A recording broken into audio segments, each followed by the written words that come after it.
চট্টগ্রামের সীতাকুণ্ড উপজেলার সলিমপুর ইউনিয়নের দুর্গম পাহাড়ি এলাকা জঙ্গল সলিমপুর আবারও আলোচনায় এসেছে। গত কয়েক মাস ধরে যৌথ বাহিনীর অভিযান, সন্ত্রাসী হামলা, সরকারি স্থাপনা নির্মাণের পরিকল্পনা জানাচ্ছে সরকার।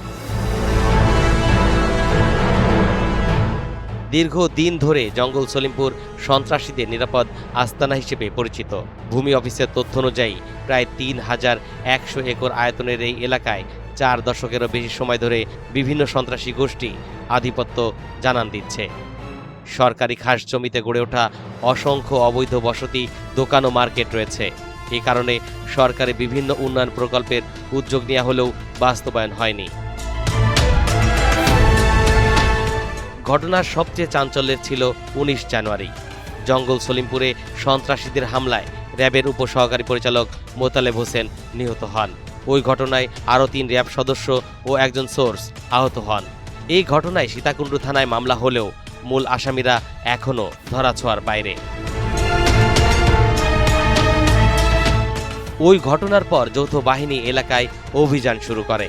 অভিযানের মুখে সন্ত্রাসীরা জঙ্গল সলিমপুরের নিয়ন্ত্রণ হারায়।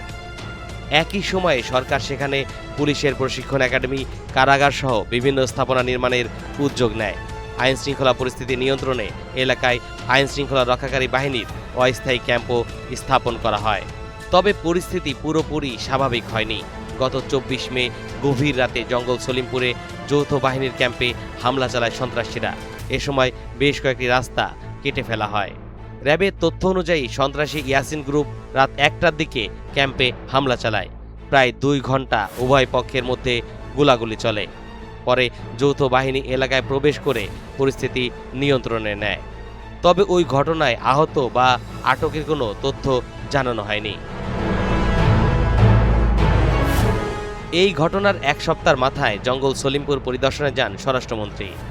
পরিদর্শন শেষে তিনি সাংবাদিকদের বলেন, রাষ্ট্রকে চ্যালেঞ্জ করার মতো দুঃসাহস যারা দেখিয়েছে তাদের সম্পূর্ণ নির্মূল করা হবে।